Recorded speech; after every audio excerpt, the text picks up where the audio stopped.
Al bucólico pueblo de Marcala, en el departamento de La Paz, llegaron allá por 1840, según algunos biógrafos, varias personas de raza ladina, procedentes de San Fernando Chalatenango, El Salvador, entre ellas don Apolonio Bonilla, quien se asentó en esta comarca, donde contrajo nupcias con la señorita Marcelina Hernández.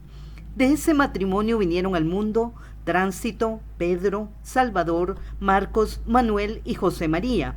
Algunos familiares comentan en tono de guasa que don Polo también se propuso poblar Marcala y así engendró otros hijos con diferentes mujeres de esta ciudad. Aunque no era muy letrado, trabajó duro en la agricultura para que sus hijos se educaran bien. Apoyó en sus acciones sociales a su esposa Marcelina Hernández, una de las fundadoras de la primera cooperativa en Centroamérica. Participó en acciones sociales y pro desarrollo de Marcala y, de acuerdo a algunos documentos históricos, fungió como el primer alcalde de Marcala al iniciarse el periodo republicano. Es recordado por su bondad, compasión y ausencia de ira y resentimientos, cualidades puestas a prueba cuando asistió con alimentos y medicamentos en la cárcel a Calixto Vázquez, más conocido como el Cortacabezas, quien años antes había asesinado sin ninguna compasión a su hijo José María Bonilla, cuando a éste lo dejaron solo en la defensa de los habitantes de Marcala, lugar donde el temible asesino había entrado con sus hordas para arrasar, asesinar y destruir todo a su paso. Tránsito, primera hija del matrimonio Bonilla Hernández, tuvo hijos con don Antonio Contreras. La primera, también nombrada Tránsito, conocida como Tato, Tatito, para la familia. Y también procreó a Adán, su segundo hijo, quien fue el afamado médico Adán Bonilla Contreras, patriarca de la familia Bonilla Arellano. Don Antonio, un caballero venido de Cedros, anteriormente había procreado a otro hijo, Simeón Contreras Díaz, el primer médico de Marcala. Desde niño, Adán Bonilla Contreras recibió el ejemplo de su madre, una agraciada dama de gran sensibilidad social, siempre dispuesta a ayudar al prójimo, sobre todo a los enfermos, pues practicaba de manera empírica pero con mucho acierto la medicina. Acompañar a su madre desde muy chico a asistir a los enfermos del pueblo, ver las carencias, las calamidades, en contraste con la abundancia de bondad de su progenitora, aumentaron la vocación de médico de cuerpo y almas del joven Bonilla Contreras. También fueron hermanos del doctor Adán Bonilla Contreras, Raquel y Maximiliano. El niño Adán creció al cuidado de su madre, ya que su padre falleció cuando era muy chico.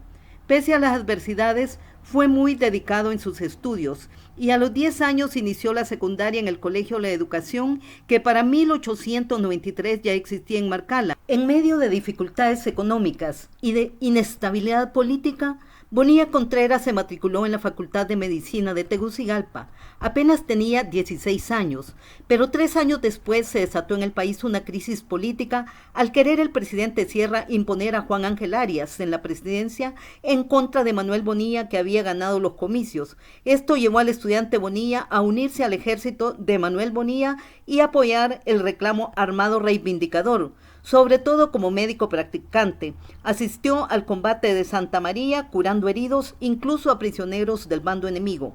Con todo y la vorágine bélica e inestabilidad política y arrastrando una precaria situación económica, Bonilla se graduó de médico en San Salvador. Sus maestros y médicos del Hospital Rosales le pidieron que se quedara allá impartiendo clases o trabajando en el hospital, ya que apreciaban su inteligencia, destrezas y humanidad, pero él decidió regresar a su ciudad natal. Ahí se estableció impartiendo la medicina, muchas veces de manera gratuita. Se desplazó como médico militar y forense tanto en La Paz como en Intibucá, mientras se libraban fieros combates. Tras muchos ruegos por parte de sus amigos políticos, incursionó en esta como diputado por el departamento de La Paz, primero por el Partido Liberal en tiempos de Papa Araona y Mejía Colindres, y posteriormente, a raíz de una promesa que le había hecho a Juan Manuel Gálvez de que lo apoyaría si llegara a ser presidente, este lo llamó para que cumpliera su palabra. Logró muchos proyectos para Marcala y La Paz y apoyó muchas causas nobles. Fue parte de una de las acalorados debates defendiendo el derecho al voto de la mujer. Sufrió cárcel y exilio político junto con su familia, víctima de las imposiciones de los esbirros de Carías en la zona. Por otra parte, Jesús Arellano García, originario de Guatemala, de ascendencia española y nacido en Santa Rosa de Copán, llegó a Marcala en el año 1893 con su esposa Carlota Calvillo de Arellano y su hija mayor Rosario. En esta ciudad nacieron Carlota y Carmen. Lamentablemente, al nacer esta última, falleció doña Carlota, quedando viudo el señor Arellano. En Marcala nacieron sus hijos Carlota, Jesús y Carmen. Aquí se dedicó al cultivo del café y construyó el primer beneficio húmedo con técnicas y maquinarias modernas. Debido a sus conocimientos modernos en el cultivo del grano, logró sembrar en poco tiempo gran cantidad de fincas en toda la región, ubicándose de acuerdo al censo de 1987 en el primer lugar por el número de plantas sembradas por un mismo propietario. Dada la fama del café y los extensos cultivos de don Jesús Arellano, se estableció en Marcala en 1898 una sucursal de la sociedad alemana Rosner y Compañía.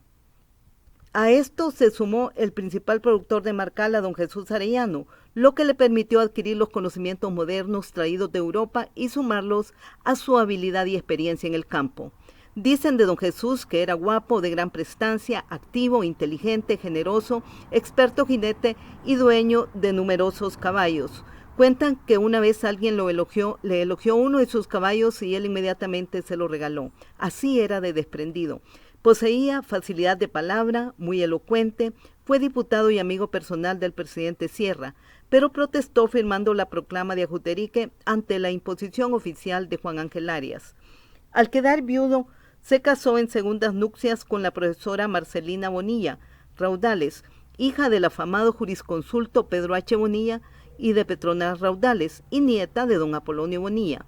De esta unión nacieron Raúl y Roberto Arellano, destacados profesionales, lo mismo que los demás hijos de la poeta y escritora Marcelina Bonilla, Esperanza, Lempira y Ligia. Engarzamos esta historia porque Rosario, una dama muy querida en la sociedad marcalina, tierna, amorosa, madre y esposa ejemplar, hija de don Jesús Arellano y de doña Carlota de Arellano, se casó con el doctor Adán Bonilla Contreras y fueron padres de una numerosa prole, destacados por su belleza, amor al trabajo, inteligencia y don de gentes. Ellos fueron Adán, Marina, Ebenor, Coralia, Pompeyo, Tanchis y Pelayo. Otros hijos del doctor fueron Margarita y Mario con la señora Carmen Guzmán, también Marcos y Adela, quienes fueron los simientes de destacadas generaciones. La historia sitúa a estos antecesores como personas honradas, valientes, trabajadoras, bondadosas, amorosas, grandes profesionales y ciudadanos orgullosos de su patria y de su familia. Este legado sigue irradiando a las nuevas generaciones, sobresaliendo la mayoría por su amor a Dios, a la humanidad, a la patria, destacándose entre ellos grandes políticos, militares, ministros, educadores, profesionales en diferentes ramas, artistas, reinas de belleza y personas emprendedoras, empáticas y solidarias. La familia es como un árbol bien plantado.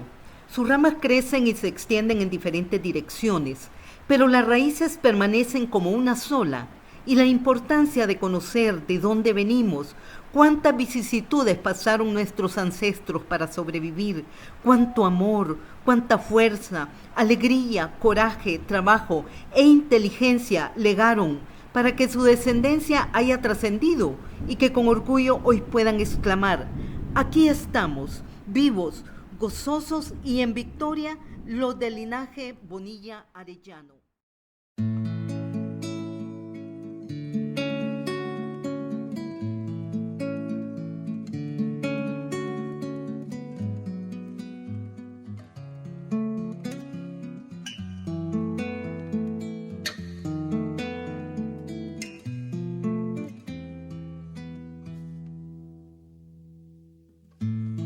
Quienes levantan las piedras que luego son techos de historias disímiles, quienes construyen calzadas que enlazan las islas y los continentes,